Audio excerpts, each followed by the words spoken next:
Salam sehat untuk kita semua. Perkenalkan, nama saya Gabriela Limbong, usia saya 24 tahun. Pada saat ini saya akan membagikan khotbah yang berjudul IPK. Nah, tentunya kita berpikir, apa itu IPK? IPK adalah kepanjangan dari iman, perbuatan, dan juga kasih. Nah, tentunya saya buat istilah itu karena saya adalah orang muda dan IPK adalah istilah dalam dunia pendidikan. Maka dari itu, kita akan membahas tentang dunia pendidikan di dunia dan juga sesuai dengan kerohanian. Kita akan bahas satu persatu, tapi sebelumnya kita harus mengetahui dulu apakah yang akan kita bahas. Nah, yang pertama adalah apa itu iman. Yang kedua yang akan kita bahas ialah apa itu perbuatan. Yang ketiga, apa itu kasih? Lalu nantinya kita akan bisa lihat bagaimana contoh dalam kehidupan dan juga contoh dalam Alkitab. Dan nantinya setelah kita akan bahas satu persatu, kita akan dapat simpulkan tentang IPK. Nah, lalu berikutnya kita akan sama-sama cari tahu apa itu pengertian dari iman. Menurut Alkitab, dalam kitab Ibrani pasal 11 ayat yang pertama, iman adalah dasar dari segala sesuatu yang kita harapkan dan bukti dari segala sesuatu yang tidak kita lihat. Nah, jadi iman itu adalah yang tidak kita lihat, ya kan? Nah, saya mau kasih contoh dalam kehidupan, ada dua contoh melihat. Karena dikatakan tadi, iman adalah yang tidak kita lihat. Melihat tapi buta. Apakah maksud dari melihat tapi buta? Saya bagikan dua gambar di sini. Gambar yang pertama adalah gambar orang di sepanjang sebuah pipa, ada orang di atasnya, ada larangan ataupun papan pengumuman yang menyatakan dilarang bermain di atas pipa, di area pipa. Orang tersebut melihat, tapi dia buta, ya kan? Yang kedua adalah ada contoh gambar mobil parkir di pinggir trotoar, ada gambar larangan P, ya kan? Kita tahu artinya apa? Dilarang parkir. Namun mobil tersebut tetap parkir di situ. Jadi itu adalah contoh melihat tapi buta. Berikutnya kebalikannya. Kebalikannya apa itu? Buta tapi melihat. Nah, jadi ini ada seorang gambar seorang perempuan yang tidak bisa melihat, tapi dia tidak buta. Dia bisa berjalan dengan tongkatnya. Dan yang berikutnya ini ada gambar seorang finalis America Got Talent yang bernama Cody Lee. Dia buta, tapi dia melihat. Dia melihat untuk bisa bermain piano dan juga bernyanyi. Berikutnya ialah setelah kita membahas tentang kehidupan, contohnya itu kita akan masuk ke dalam kerohanian. Iman panutan. Karena iman. Nah, sesuai dengan pembahasan I yang pertama ialah iman.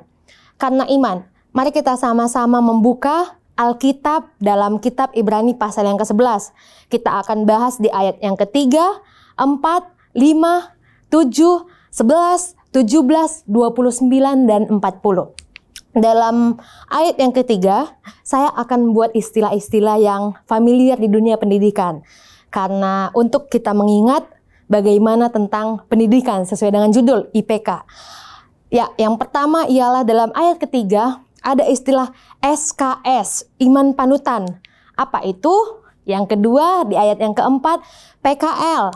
Di ayat yang kelima ada istilah SPP. Di ayat yang ketujuh ada istilah KRS. Di ayat yang ke-11 ada istilah KKN. Di ayat yang ke-17 ada istilah PR. Di ayat yang ke-29 ada istilah UKT. Dan di ayat yang terakhir, tentunya di akhir semua pendidikan ada yang namanya UAS. Kita akan bahas satu persatu. Nah, apa itu artinya? Di ayat ketiga, SKS, karena iman, semesta Kristus sediakan bagi kita umat yang berdosa ini. Semua disediakan untuk kita. Yang ayat keempat, karena PKL, partisipasi korban lebih, persembahan yang diberikan Habel berkenan di hadapan Tuhan. Dan yang berikutnya di ayat yang kelima, SPP. SPP, karena kehidupannya setia pada pergaulan kepada Sang Pencipta, Henokh diangkat ke surga. Yang berikutnya di ayat yang ke-7. Di ayat yang ke-7, Kristus rancang sesuatu, KRS, untuk Nuh, dalam hal persiapan sebelum air bah diturunkan Tuhan. Yang berikutnya di ayat yang ke-11. Ayat ke-11, KKN, keajaiban kan nyata bagi Sarah pada saat usianya sudah tua, tidak mungkin untuk punya anak. Tuhan kasih keajaiban, dia berikan anak. Namun kelanjutannya di ayat 17, ketika diberikan anak oleh Tuhan untuk Sarah dan juga Abraham, Tuhan perintahkan kepada Abraham, kamu pasti rela untuk anaknya diberikan kepada Tuhan untuk menguji iman Abraham, Bapak orang percaya. Di ayat ke-29, UKT, usaha kan terlihat dari bangsa Israel sehingga mereka dapat keluar dari tempat perbudakan. Dan yang ayat ke-40 yang terakhir ialah akhir dari segala pendidikan adalah UAS, ya kan? UAS. Ujian akhirnya selesai karena semua panutan iman tadi itu, karena iman semuanya akan selesai pada waktunya. Karena iman dan juga kepercayaan kita kepada Tuhan. Nah, lalu yang berikut kita akan bahas yang kedua. P. Setelah bahas iman, kita akan bahas perbuatan. Dalam kitab 1 Yohanes pasal ketiga, ayat yang ke-18, firman Tuhan berkata, jikalau seorang berkata, aku mengasihi Allah, dan ia membenci saudaranya, maka ia adalah pendusta. Karena barang siapa yang tidak mengasihi saudaranya yang dilihatnya, tidak mungkin mengasihi Allah yang tidak dilihat. Ya kan? Jadi gimana sih caranya untuk kita dapat merealisasikan perbuatan itu? Ada 3 hal yang harus kita hindari. Dalam ilmu ekonomi ada istilah NADO, no action, dream only. Kita hanya mimpi aja tapi nggak ada aksi, nggak ada bukti. Yang kedua adalah no action, concept only. Kita hanya mengkonsep gimana untuk menjadi perbuatan yang baik, melakukan perbuatan baik, tapi gak ada gitu kan buktinya. Dan yang terakhir, ini yang paling sering kita lakukan, no action, talk only. Kita hanya omong doang, tapi gak ada tindakan. Dan itu semua adalah nihil atau kosong, tidak ada artinya. Ya kan? Jadi kalau kita masih melakukan itu, perbuatan itu tidak akan terrealisasikan. Contoh dalam kehidupan. Nah, ini ada contoh saya buat gambar celengan.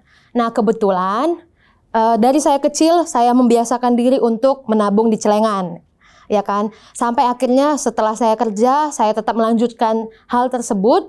Namun, sehabis saya gajian, saya selalu tukarkan uang ke kasir untuk menyisihkan tabungan dan juga persembahan yang recehan 20.000. Setiap pagi, sehabis saya saat teduh ataupun sehabis saya kebaktian, saya masukkan 1 lembar ke dalam celengan itu dan saya sisihkan selama 1 bulan dalam amplop, tapi saya letakkan di bawah celengan itu. Setiap pagi saya masukkan. Nah, tapi kenapa saya harus masukkan setiap pagi, tidak langsung sekaligus untuk 1 bulan? Karena saya mau untuk kehidupan saya itu menjadi kebiasaan gitu ya. Karena itu juga bisa mengontrol hawa nafsu kita untuk dalam menggunakan uang, akan menjadi kebiasaan yang baik, terhindar dari sakit kudis atau kurang disiplin, dan yang terakhir belajar berkomitmen dalam hal memanage atau mengatur keuangan. Nah, singkat cerita, akhirnya uang itu pun terkumpul kurang lebih 6-7 juta. Pada saat itu saya membuka celengan saya untuk membeli sepeda motor. Nah, akan bersambung ke yang berikutnya. Lalu, setelah itu, apa hubungannya dengan mengasihi saudara. Singkat cerita, pada saat saya mau membuka itu, kenapa saya membuka itu lebih tepatnya, adik saya kecelakaan lalu lintas dan akhirnya dia harus dioperasi, beberapa tubuhnya harus dioperasi karena kecelakaannya cukup parah. Memang adik saya menggunakan pelayanan Jasara Harja, dibantu oleh Jasara Harja. Namun tentunya kan pasti harus menggunakan uang untuk vitamin, untuk tambahan lainnya, makanan dan sebagainya. Dan kebetulan saya satu keluarga itu ada 3 orang. Ayah saya statusnya tidak bekerja, adik saya laki-laki dan ibu saya sudah tidak ada. Jadi saya merasa tanggung jawab itu adalah tanggung jawab saya karena saya adalah pengganti ibu saya bagi adik saya. Akhirnya saya pun bergumul, gimana ini ya? Ini uang sudah saya tabung dari sebelum kuliah dan setelah kerja untuk beli motor. Tapi ya gimana pun juga kan itu saudara saya. Gimana pun tingkah lakunya dan segalanya itu adalah satu darah dan daging dengan saya. Akhirnya saya merelakan uang ini. Dan karena saya membaca kitab 1 Yohanes 3:18, karena diingatkan kepada saya, gimana mungkin kita bisa mengasihi Allah yang tidak kita lihat, tapi kita tidak mengasihi saudara kita yang membutuhkan, yang di depan mata kita. Jadi kita harus memperbuat hal demikian. Nah, berikutnya ialah perbuatan sama dengan berkorban, contoh dalam rohani. Dalam kitab Ibrani pasal 10 ayat ke-25 dikatakan, janganlah kita menjauhkan diri dari pertemuan ibadah kita seperti dibiasakan oleh beberapa orang, tetapi marilah kita semakin giat dan saling menasehati menjelang hari Tuhan yang mendekat. Ini adalah foto saya dan di tempat peribadatan saya di tahun 2020. Hari terakhir saya beribadah sebelum pandemi COVID dan pemerintah menghapuskan ataupun menetapkan untuk adanya pengurangan intensitas untuk beribadah. Akhirnya tidak ada kebaktian dan ya puji Tuhan saat ini kita semua apapun agama kita dapat kembali berbakti. Tidak seperti awal-awal pandemi COVID tahun 2020. Nah, jadi dari situ apa yang mau kita lihat? Janganlah kita menjauhkan diri dikatakan. Jadi kalau kita sebelum-sebelumnya terlena oleh ibadah-ibadah online, marilah kita kembali untuk bersekutu dengan Sang Pencipta kita. Dan yang berikutnya adalah dalam kitab Maleakhi 3 ayat 10 mengatakan, bawalah segala persembahan dan persepuluhanmu ke rumah perbendaharaanmu, supaya ada tingkap-tingkap langit dan Tuhan akan mencurahkan berkat kepada kita sampai berkelimpahan. Boleh dibaca nanti ya. Nah, ini ada gambar. Seperti yang tadi saya katakan, mungkin ini bisa kita terapkan di dalam kehidupan kita juga. Ketika kita memiliki uang, marilah kita menyisihkannya. Ini untuk A, untuk B, untuk C. Dan yang paling terutama, jangan kita lupakan untuk Sang Pencipta kita. Bukan karena dia tidak kaya, tapi karena itu adalah kewajiban kita. Nah, dikatakan bawalah persepuluhan. 10% dari penghasilan kita. Jadi saya membagi-bagikan amplop dari mulai saya kuliah, saya buat amplop ini untuk ibadah hari Rabu, hari Jumat, hari Sabtu, dan ini untuk perpuluhan, ini untuk A dan B dan C dan sebagainya. Nah, tujuannya apa?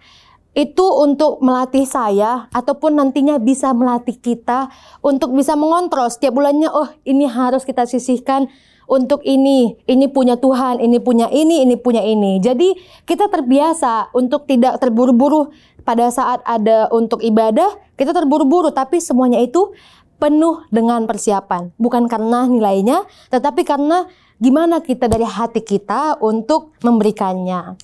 Dan yang berikutnya adalah setelah iman, perbuatan yang terakhir adalah kasih. Dalam kitab 1 Yohanes 4 ayat yang ke-16 itu dikatakan tentang kasih. Nah, jadi gimana cara kita merealisasikan kasih? Ada 2 cara. Yang pertama kita harus suka yang namanya melon, yaitu menolong orang lain. Yang berikutnya kita harus suka TTM. Nah, ini contoh orang muda ini suka TTM ya. Bukan TTM yang dimaksud, tapi tulus tanpa mengharap. Nah, kenapa saya gunakan singkatan-singkatan? Karena karena saya pribadi, kalau menghafal sesuatu itu, saya akan gunakan istilah-istilah yang familiar, agar lebih gampang diingat dan dicerna. Ya, gitu ya. Jadi, tulus tanpa mengharap. Apa sih contohnya dalam kehidupan tentang kasih? Nah, singkat cerita, ini ceritanya bersambung ya, dari yang tadi, tentang perbuatan saya dan sebagainya. Dan akhirnya tentang masalah tabungan tadi, saya bukan kehilangan sih, saya menyisihkan uang tabungan saya yang dianggarkan untuk beli motor, terakhirnya untuk berobat adik saya, tapi saya gunakan untuk perobatan adik saya selama opname karena kecelakaan lalu lintas. Singkat cerita, pada saat kemarin itu kurang lebih bulan 7 tahun 2021, setahun yang lalu, pandemi COVID sangat merajalela. Akhirnya rumah saya ataupun orang yang ada di rumah saya, orang tua saya terkena COVID. Terkena COVID, saya bawa orang tua saya ke salah satu rumah sakit di malam hari. Di malam hari untuk melakukan perobatan. Singkat cerita, saat di rumah sakit bertemu dengan seorang ibu yang baru turun dari mobil. Dia mau opname untuk dirawat di rumah sakit. Lalu saat turun dari mobil, ternyata kan waktu zaman pandemi itu kan setiap orang mau opname kan itu harus melakukan yang namanya antigen, pemeriksaan antigen. Akhirnya hasil antigen ibu itu dia sudah usia 91 tahun positif dan artinya dia harus diisolasi. Singkat cerita, ibu ini terlihat orang yang cukup berada karena walaupun usianya 91 tahun, dia menggunakan HP yang cukup tinggi gitu ya, cukup tinggi speknya, dan dia turun dari mobil yang cukup berkelas juga. Akhirnya anaknya itu meninggalkan dia. Dia bilang ke resepsionis, ini nomor HP saya, jika ada yang diperlukan telepon saya. Dia tinggalkan ibunya dan ibunya pun termenung.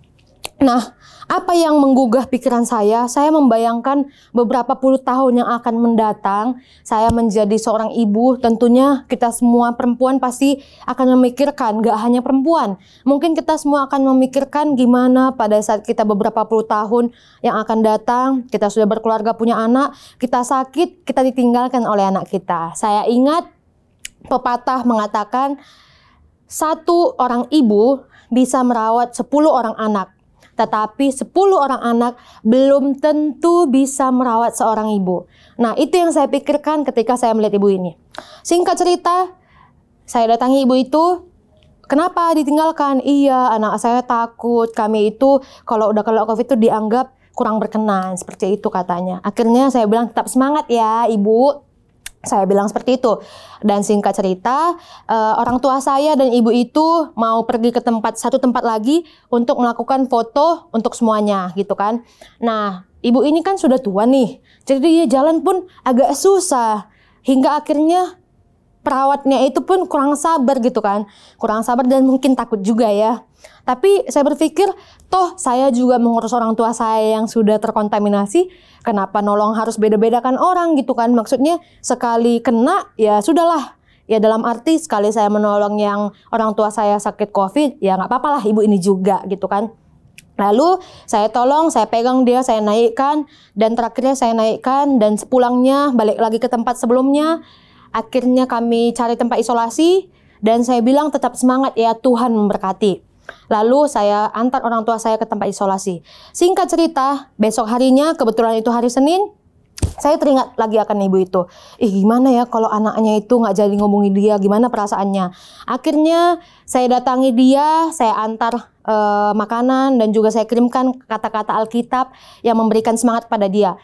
Selama 3 hari, Senin, Selasa, Rabu. Dan pada hari keempat, hari berikutnya, ternyata saya pun tumbang. Saya terkontaminasi COVID dan saya harus diisolasi. Jadi akhirnya saya diisolasi di suatu tempat, dan saya tidak menyangka pada saat saya isolasi itu banyak sekali yang memperhatikan saya. Saya berpikir, baik sekali Tuhan itu gitu kan. Dalam arti dia memberikan saya kekuatan melalui orang-orang lain gitu kan. Orang-orang lain yang menjadi berkat bagi saya. Akhirnya tempat isolasi itu per kamar.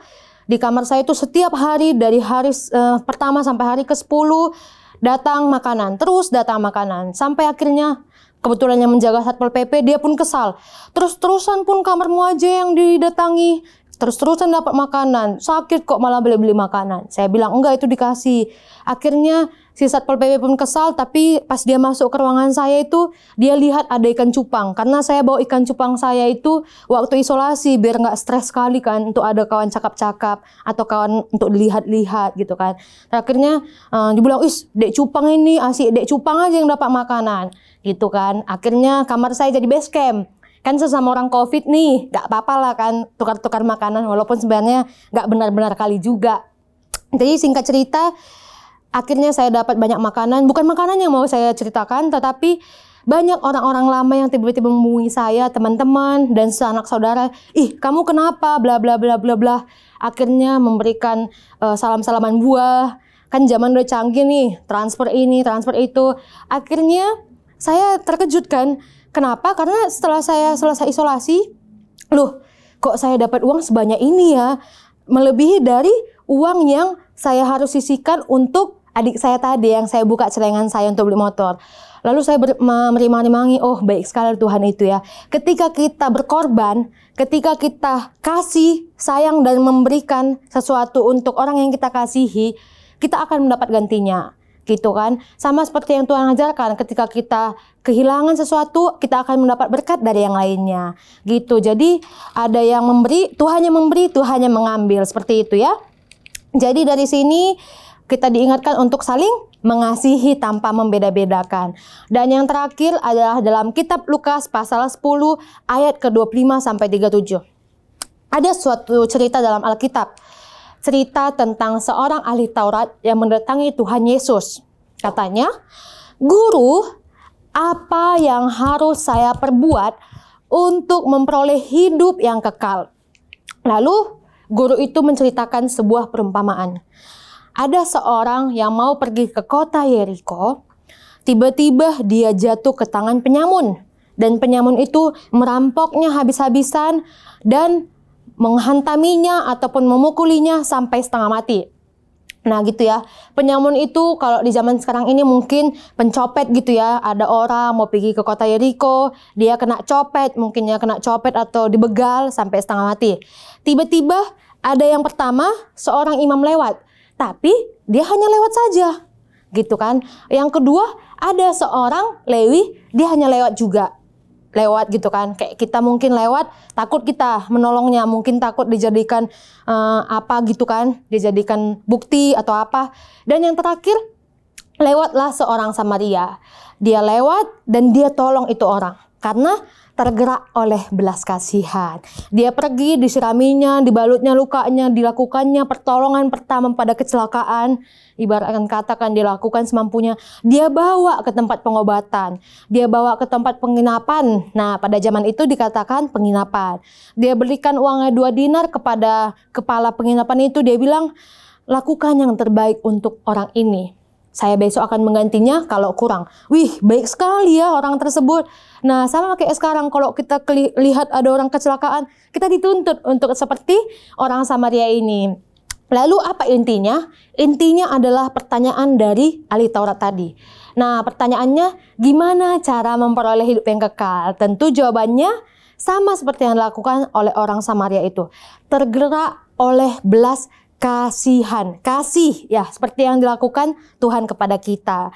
Maka dari itu, marilah kita menerapkan kasih dalam kehidupan kita gitu. Nah, sebagai kesimpulan, kita telah mempelajari apa itu iman, perbuatan, dan kasih. Itu semuanya saling berhubungan. Dan kita telah sampaikan segala sesuatunya, gimana caranya kita untuk bisa menjangkau iman melalui perbuatan dan juga kasih kita. Sama seperti yang dilakukan Tuhan kepada kita. Maka marilah kita tetap berpengharapan, melakukan perbuatan yang baik, menjadi saluran berkat, dan saling mengasihi tanpa membeda-bedakan. Karena sama seperti kesimpulan kita dalam kitab Yakobus pasal yang kedua ayat ke-26. Sebab seperti tubuh tanpa roh adalah mati, demikianlah juga iman tanpa perbuatan adalah mati. Jadi kita diingatkan bahwasanya segala sesuatu itu kita harus terapkan dalam kehidupan kita. Marilah kita menjadi berkat dalam perkataan, perbuatan, pikiran, dan tingkah laku kita sehingga kita dapat menguatkan satu sama lain. Terima kasih. Selamat melayani. Tuhan memberkati.